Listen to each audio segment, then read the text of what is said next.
Have you ever noticed how every global conspiracy ends up talking about the Illuminati, the Federal Reserve, and your local Freemason named Gary, who's 72 years old, running a pancake breakfast and can barely send out a text message?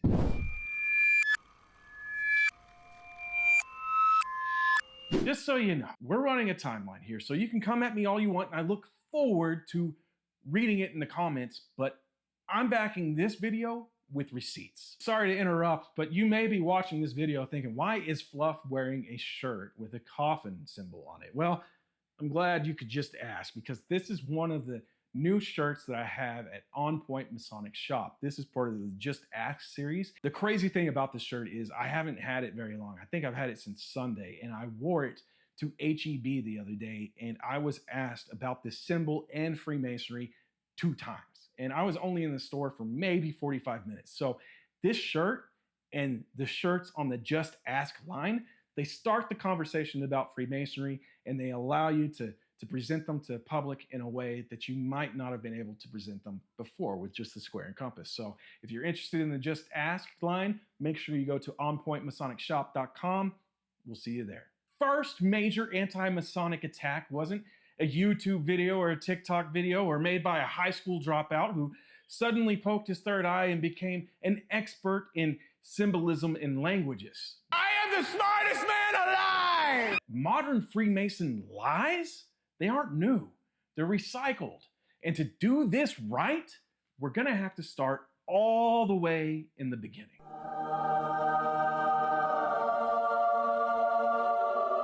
So again, anti-Masonry rhetoric, it didn't start on social media, it didn't start with the dollar bill, and Dan Brown definitely didn't create this genre. If you want to manufacture a proper anti-Masonic hysteria, you need a recipe. And the ingredients, they never really change. First, you gotta start with social instability. Second, you add a little bit of fear of unseen influence. You stir aggressively until people start whispering about hidden hands, and then you introduce a convenient villain. You let it simmer, and congratulations, you just baked yourself an anti-Masonic conspiracy. So good. So where did the first batch come from? It came from authority panic. See, in 1738, Pope Clement XII issued a papal bull condemning Freemasonry.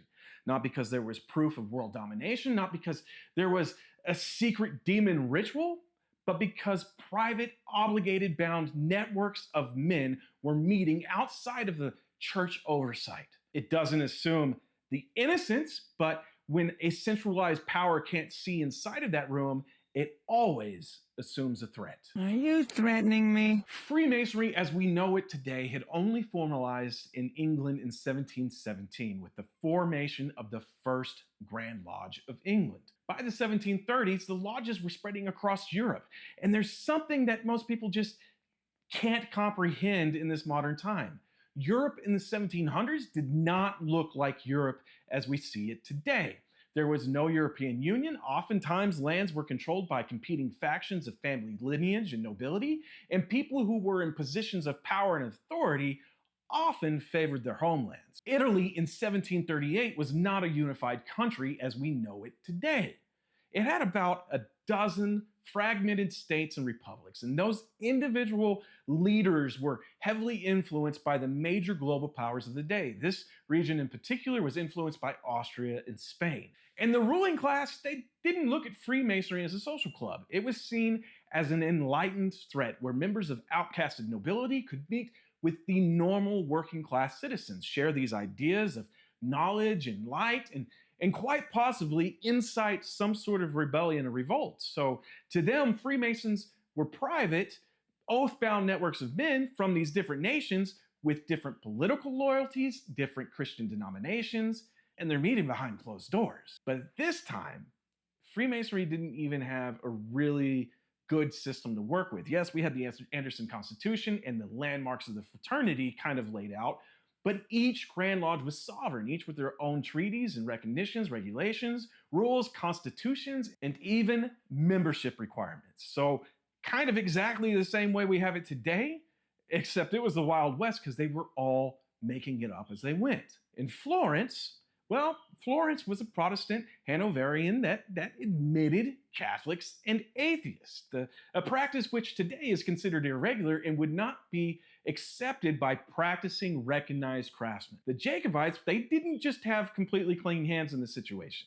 I want to make it clear, there's no real proof of this, but for the most part, and from the people that we can confirm were part of the Jacobites Lodge, they were pro-Stewards, and they used their connections through the lodges to influence French members and other influential leaders to back James Francis Edward Stuart, who believed that he was the rightful king of England and Scotland. And because France during this time, they loved to do anything that would devastate England. They were kind of all for it. They would support anything that really didn't require them to sink their own treasury into an all-out war.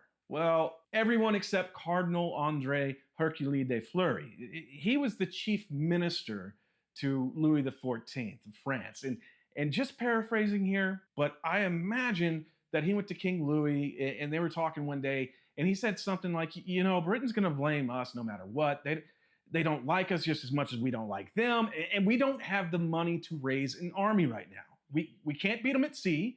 And we probably shouldn't try to incite a war. And King Louis probably agreed, to which Cardinal Fleury then went to Rome and urged Pope Clement to issue a papal bull that forbade Roman Catholics from becoming Freemasons. And remember when I said the Hanoverian Grand Lodge in Florence, they allowed atheists? Well, Florence was Pope Clement's home turf, and that didn't make him happy. Fleury knew this, and since France was still a Catholic state, that would equal more control by the church, and all is well.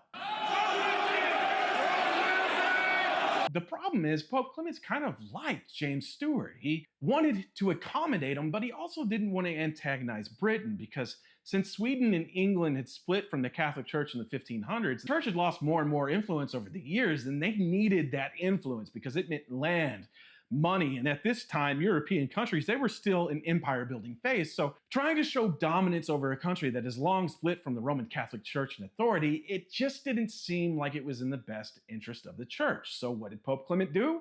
He didn't make a political papal bull, he made it a religious papal bull, because making a religious proclamation in some place like Protestant England, that's not a big issue.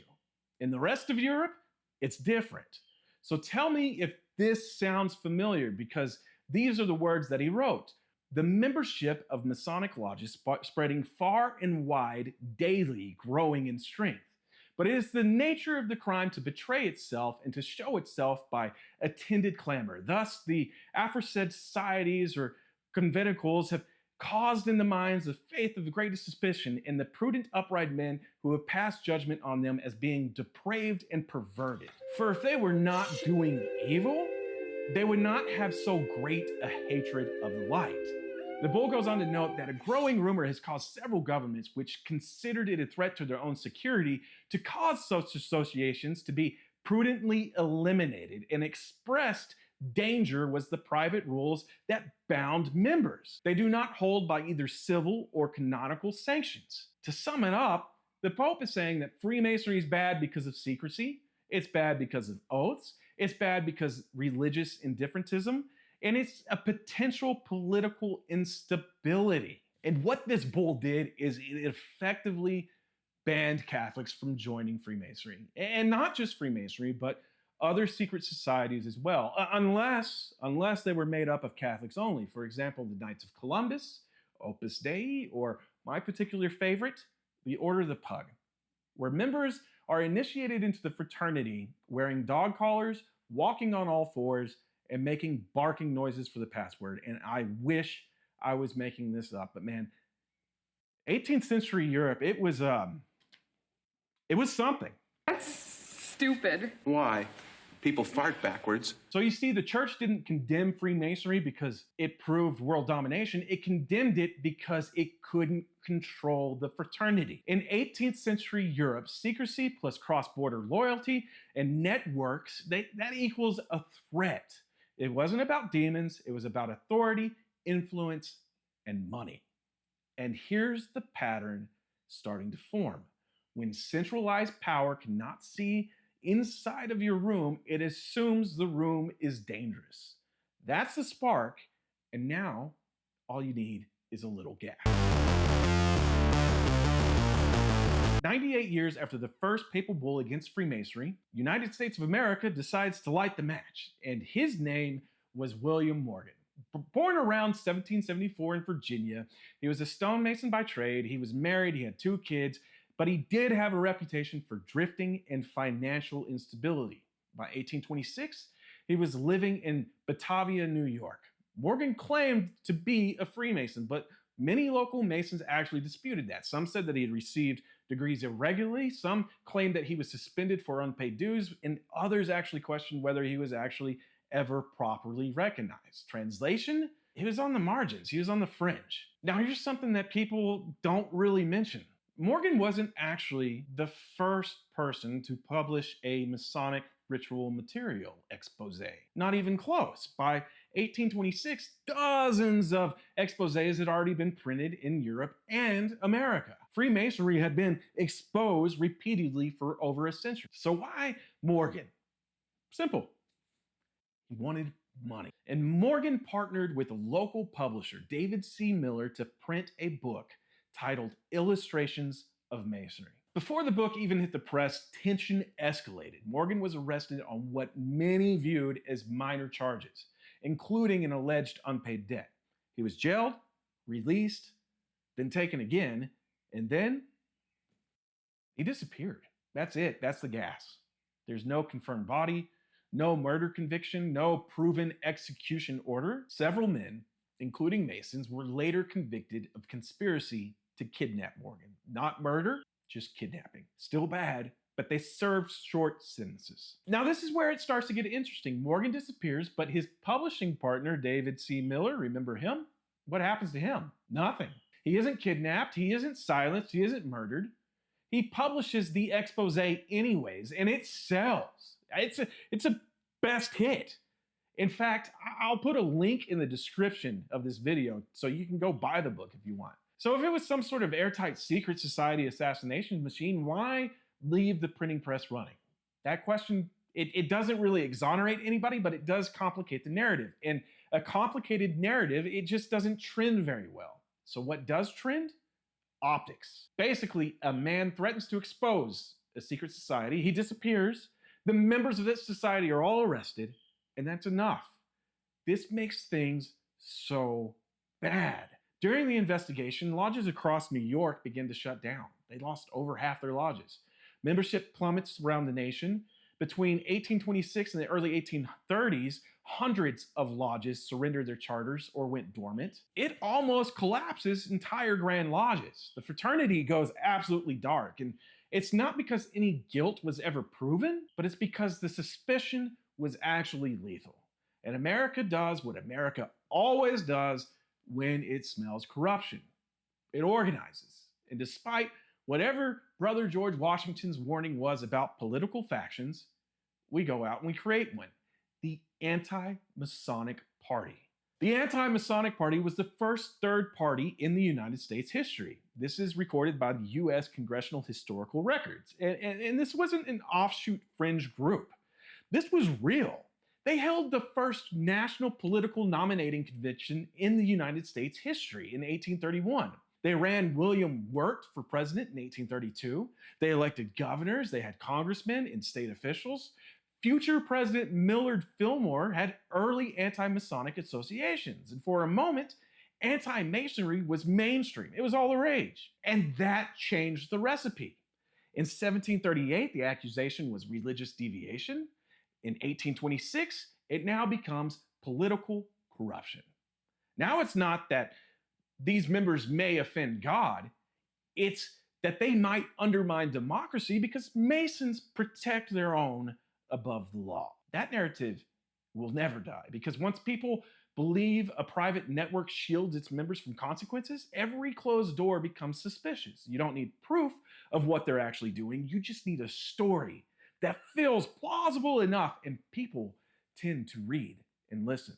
The God's honest truth, Morgan's disappearance was never actually conclusively proven to be a Masonic murder. And I personally think that because he was a failed businessman, a con artist, a fraud, that he saw this moment as an opportunity to just run away. And I think that he laughed his way all the way to Canada when the anti-Masonic movement became a real thing. And I believe this, I think this, and I truly think this happened because his partner still published the dang book and stayed in town. Make it make sense. But you know, perception, it beats the courts every single time. And from that moment forward, anti-Masonry, it wasn't just theology, and it wasn't just about church authority. It was used as a political weapon. So what happens if you have no faith and you don't care about theology, and you're not going to run for any politics and you don't care about political power? What if you just wanted attention, fame, fortune, and all it took was lighting a match in a room that was already filled with gas? Because in the late 1800s, anti-Masonry had become profitable. One man realized something incredibly dangerous. If corruption sells, Satan sells even better. This time, the hoax was documented. Now we enter the Freemasons worship Lucifer phase. A French writer named Leo Taxil, which is not his real name, it's just a pen name, he begins publishing explosive exposés in the 1880s claiming that high-level Freemasons worship Lucifer, they conduct demonic rituals, and they operate secret inner satanic orders. And here's the part that really matters. He has two goals. One, he's got to make that money. And two, he wants to mock the Catholic Church for what he believed was its tendencies to attack enemies without ever verifying any claims. So he staged a conversation. Leo Taxil was not a religious man by any means. So what did he have to do? Taxil publicly returned to Catholicism around 1884. He then began publishing anti-Masonic books, allegedly in the defense of the Catholic Church. And he didn't just write pamphlets, he built an entire cinematic universe. He invented characters. A fictional naval surgeon named Dr. Batil. He created global satanic ceremonies, a secret inner Masonic order called the Pilatist, and most famously, a character named Diana Vaughan, a supposed former high priestess of Luciferian Masonry who had converted to Catholicism and was in danger of assassination. So it was dramatic, it was theatrical, it was absurd, and it sold. Church audiences, they consumed it. Some clergy members, they even defended it. So the story just kept spreading because at this point, anti-Masonry, it already had two ingredients: authority panic, political suspicion, and Taxil added the secret ingredient of mythology, and the public wanted more. In fact, they wanted to meet all of Taxil's characters. So in 1897, at a public conference in Paris, Taxil promised to present Diana Vaughan. The room was packed. People were jammed inside, waiting to see this woman. So when he stepped out on the podium, they expected him to announce her. And instead, what he announced is, it was all fake. He confessed that it was a hoax. And he later told an American publication about 10 years before he died that he initially thought readers would recognize this as satire. But when he understood that people believed it, he saw money. And he kept going and going for over a decade. And here's the deal. The confession that he gave to say, hey, this isn't real, it didn't kill the myth. It just fossilized it. Because once the word Lucifer gets attached to an organization, it never fully detaches. Even today, somebody will bring up something that Albert Pike said. They'll quote this, like, yes, Lucifer is God. There's just one problem. That quote didn't come from Albert Pike. It traces back to Abel Clarin de la Rive, citing Diana Vaughan. And Diana Vaughan is the fictional character created by Taxil. The Luciferian Masonry narrative that still circulates through this day. Its intellectual lineage runs through that confessed fraud. This is the turning point in our recipe. Stage 1, authoritarian panic. 2, political corruption. 3, occult mythology. And mythology spreads faster than documentation because mythology doesn't require footnotes. It requires emotion. And when people feel embarrassed and when people feel frightened or betrayed, they don't always retreat to research. They retreat to conviction. And that's when propaganda machines get involved. Up until this point, anti-Masonry had been religious suspicion, political panic, or just theatrical fraud.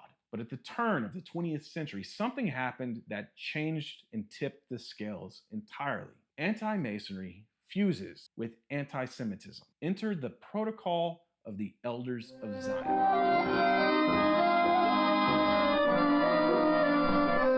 published in the early 1900s in Tsarist Russia.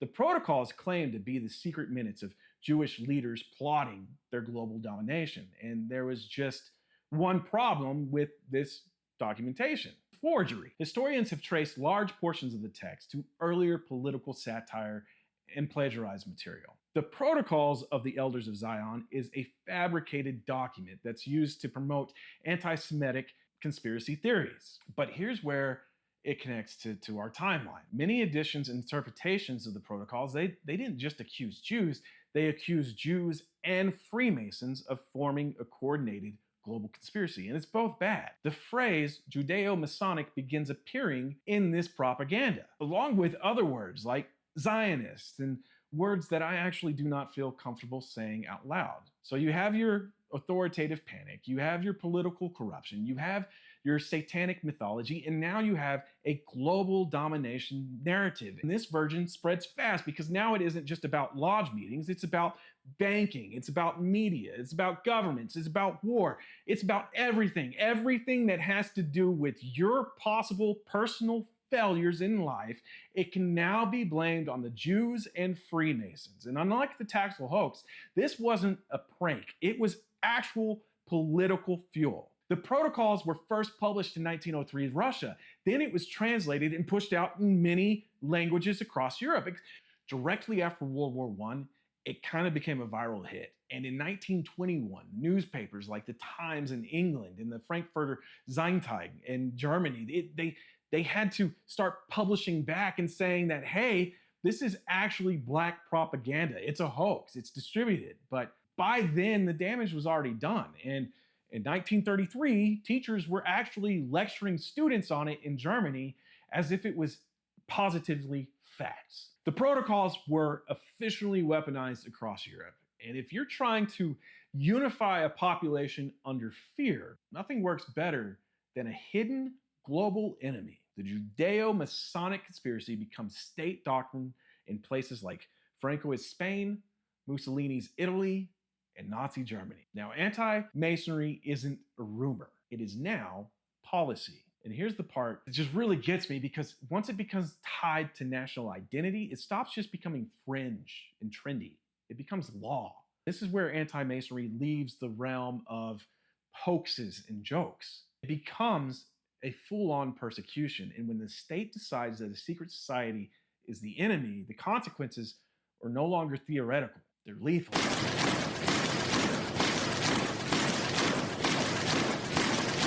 Adolf Hitler's Third Reich did not view Freemasonry as a harmless fraternity. It classified it as an ideological enemy. Why? Because at this point, anti-Masonic rhetoric, it emerged with anti-Semitic conspiracy theory. The Judeo-Masonic narrative had already been circulating for decades. The Nazis didn't invent it, they just simply adopted it. In Nazi Germany, loyalty to the state and party was absolute. So the Bible says, love your neighbor, but in the Third Reich, if your neighbor was different, you reported them. Freemasons were portrayed as internationalists, cosmopolitans, secretive, and loyal to hidden networks instead of the nation. And in a hyper-nationalist regime built on racial purity and total obedience, there was no room for private brotherhoods. So lodges were shut down, property was confiscated, archives were seized, and records were destroyed. Freemasons were arrested, interrogated, imprisoned, and some were actually sent to concentration camps, often classified alongside political prisoners. This is the moment that anti-Masonry stops being rumor and becomes enforcement. Now, the strange thing about this is the Nazi regime, particularly figures like Heinrich Himmler, they showed a really deep interest in Germanic mysticism, runic symbolism, mythology, racial origin stories, esoteric national identity, ancient traditions, ancient practices, things that were lost to time immemorial. He dug Freemasonry, and in his ways, wanted to make his own racially pure Masonic logic. Hitler himself was less of a ritual occultist and more of a myth architect. He understood symbolism, he understood narratives, and he understood something crucial. A nation built on myth cannot tolerate competing myths. So Freemasonry used rituals, it used symbols, it built an identity across borders, and that alone made it incompatible with his totalitarian control. Freemasonry wasn't attacked because it worshipped Satan, it was attacked because it created allegiances and structures outside of the state Nazi authority. And authoritarian regimes could not tolerate that. So let's look at the escalation so far. Authority panic, political suspicion, occult mythology, global conspiracy narrative, state enforcement. This is where your conspiracy has become absolutely lethal because once the state adopts the myth, it no longer needs evidence. It has the power it needs. And the reality of it is that Freemasons were accused of being capitalist elitists, communist subversives, Jewish collaborators, anti-Christian conspirators, and sometimes they were accused of all of this at one time because conspiracy narratives, they don't require the consistency. They just require usefulness. And under the Third Reich, anti-Masonry was useful to Hitler's cause. After World War II, when the bombs have stopped dropping and after all the devastation, after propaganda has shown the world what it could actually do to harm groups of innocent people, you would think that the anti-Masonic hysteria would collapse under its own weight, but it doesn't. It simply mutates because conspiracy thinking doesn't die when it's disproven. It adapts to the next cultural anxiety. And the Cold War is about to provide one big enough to engulf the entire world.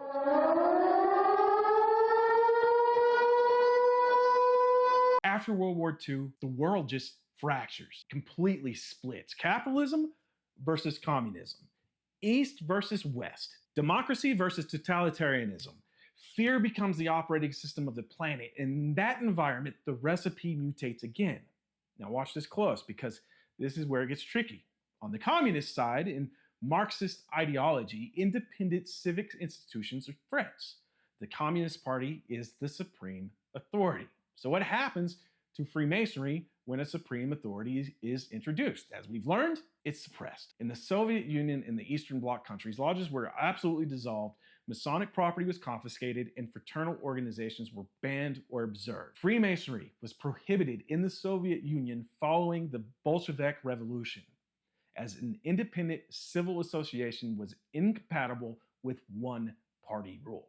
Why? Because Marxist-Leninist doctrine rejected the secret societies, private oath-bound networks, the professional and elites.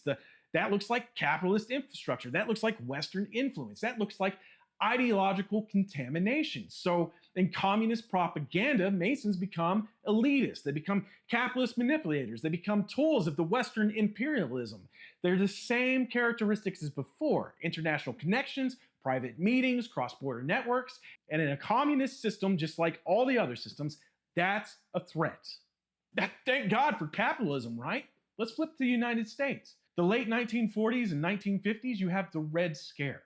You have House Un-American Activities Committee, Hollywood blacklist, loyalty oaths. Careers were destroyed over suspicion alone.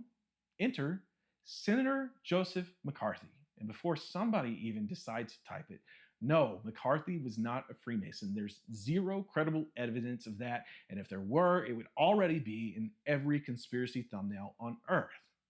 J. Edgar Hoover? Yes. McCarthy? No.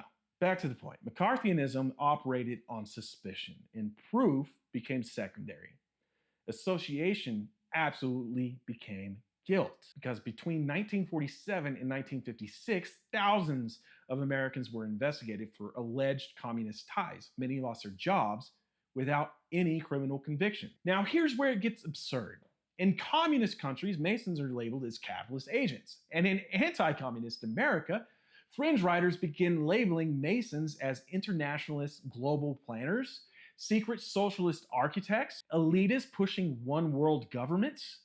And organizations like the John Birch Society begin circulating literature in the late 1950s and 60s, claiming that global elites are steering the world towards collectivism. Guess which symbol appears in their literature? You got the Illuminati, the Federal Reserve, and Freemasonry. It's the same group, opposite accusations, at the exact same time. And that tells you something really important. Conspiracies aren't about consistency, they're about utility. So if you're fighting capitalism, Masons are capitalist elitists. If you're fighting communism, Masons are Marxist infiltrators. If you're fighting authoritarianism, they're shadow rulers. The accusations, they adapt to the anxiety of the era. They're not to evidence, they're to fear and emotions. The real pattern here is the escalation of the recipe. You have the authority panic, the political panic, the mythological panic, the state enforcement, the ideological panic. It's different enemies, but the exact same fear. Hidden influences, private networks, allegiance beyond state control. And here's the key. During the Cold War, the state doesn't even need to invent the conspiracy because the culture amplifies it voluntarily. Television expands, talk radio spreads, paperbacks flood grocery stores with exposés in literature. You do not need a dictator. You do not need a papal bull. You don't need forged documents. All you need is a little bit of airtime. And once that airtime exists, the next evolution, it just comes on its own. Because when technology removes the editorial gate, the recipe doesn't just simmer, it scales it up. By the time the 1980s rolls around, the Cold War is starting to slow down, but there is something new that enters the bloodstream of anti-Masonic propaganda. It's called the Satanic Panic. Across America, fear spreads that hidden satanic networks are in daycare centers. They think they're in heavy metal music. It's in Hollywood, it's in government, in secret societies. Books like Michelle Remembers in 1980 claim ritual abuse conspiracies. Television specials warn of occult infiltration.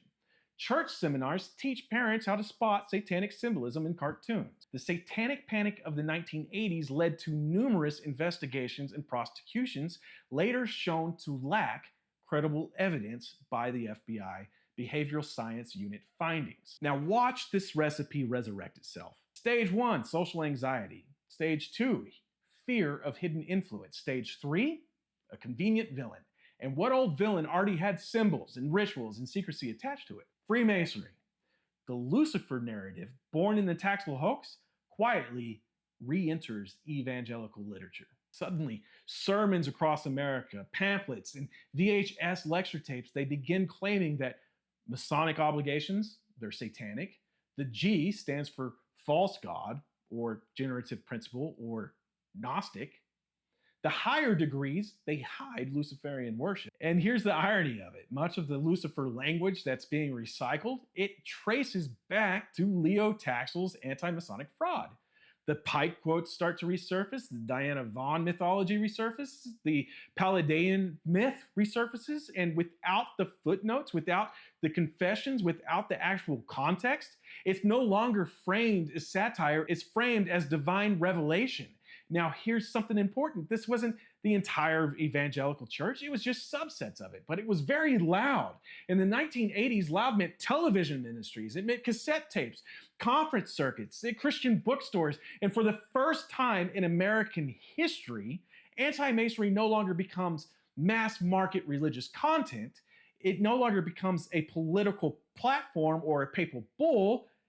It's a sermon series, and it's offered by one of the men that you trust most in the world, which makes it absolutely harder to argue with, because once something is framed as spiritual warfare, evidence becomes secondary to belief. So the church says that secrecy is dangerous. America says that secrecy is corrupt. Fraud says that secrecy is satanic. Dictators say that secrecy is treason.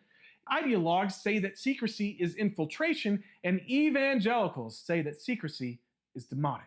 It's a different century, same fear, hidden influence, and by the late 1980s, many of the high-profile ritual abuse cases, they collapse under scrutiny. Prosecutions fall apart. Investigations find no evidence of a nationwide organized satanic ritual abuse conspiracy. But, like Taxil's confession, the correction doesn't spread as fast as the claim, because mythology spreads faster than retraction. And by the time that the Satanic Panic fades, the infrastructure to mass fear is already built. Television proved it, talk radio proved it, and now that's all that's left is the internet.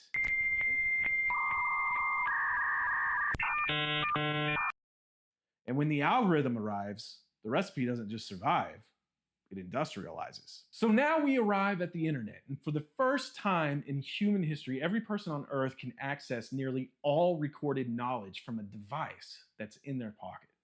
That sounds like enlightenment, but here's the thing. You don't see all of the knowledge. You see exactly what the algorithm decides to show you. And the algorithm is not designed to educate you. It's designed to keep you engaged. Let me say that again. The algorithm is not designed to educate you.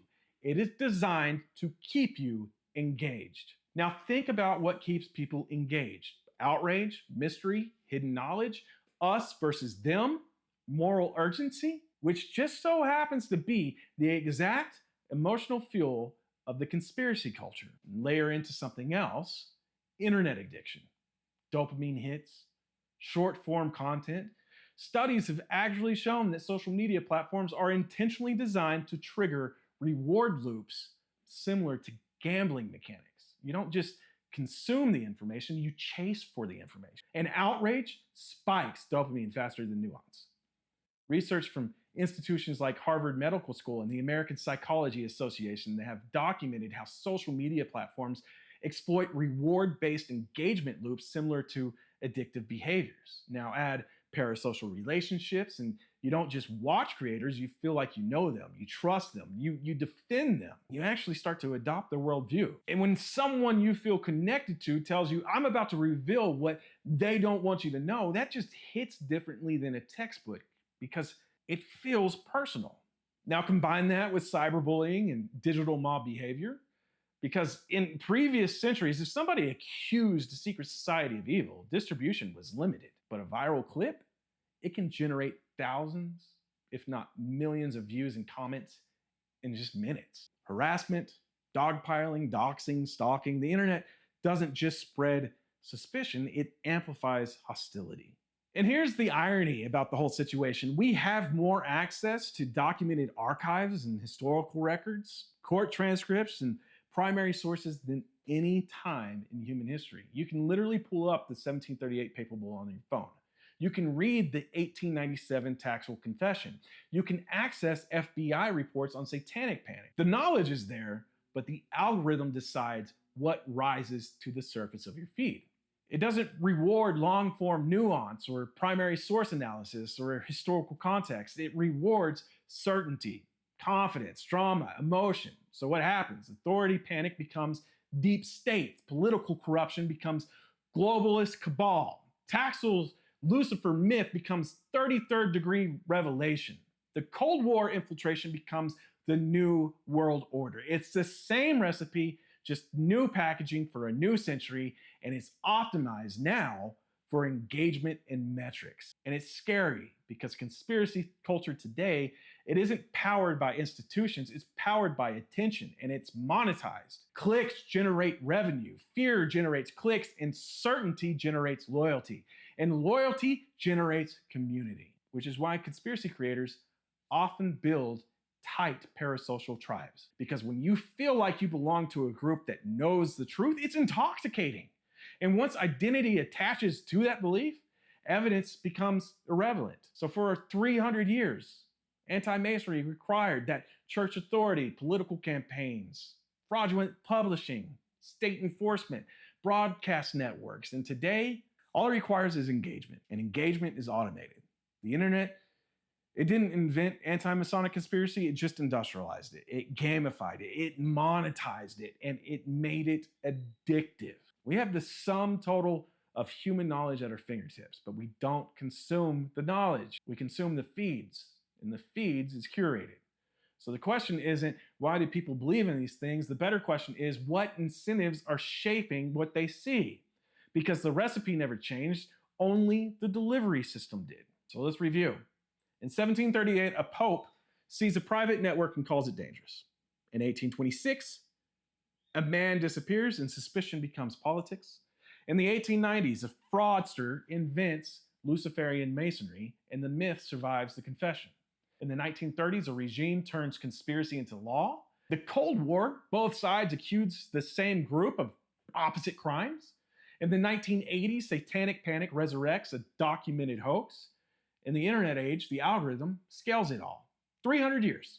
Same fear, hidden influence, private loyalty, power you can't see, different century, same recipe. And here's the part that nobody likes to admit. If Freemasonry didn't exist, something else would fill that role, because conspiracy culture always needs a target. It needs a villain. And villains, they're profitable. They generate clicks, they generate outrage, they generate identity, and identity is addictive. You have more access to primary sources than any human, anytime in history. Read the Papal Bull, read the Taxil Confession, read the FBI reports, but you won't, because it's easier to watch a 60-second clip with dramatic music and a red circle around a symbol than it is to get into the weeds. So the next time that somebody tells you that Freemasons secretly run the world, ask yourself one question. Are you hearing new information? Or is this just regurgitated 300-year-old history, rewritten for your dopamine? And if you want to go deeper, if you want to break down the specific symbols and the actual rituals and the real history and not the recycled mythology, stick around, because this isn't the end of the timeline. It's just the part that most people never bother to read. I really think that the best way to close this video out is to understand that through every claim, every trial, every adversity, brotherly love has always found a way to prevail. The challenges of today will only be packaged as new challenges tomorrow. Light always prevails against darkness, and as long as brothers are willing to meet, they will find me on the level. I'm Brother Fluff, a proud Texas Freemason. Follow, subscribe, and notify. If you want to support the page and channel, you can at onpointmasonicshop.com or find out more information at brotherfluff.com. Get out there, do something good for somebody. Samote be.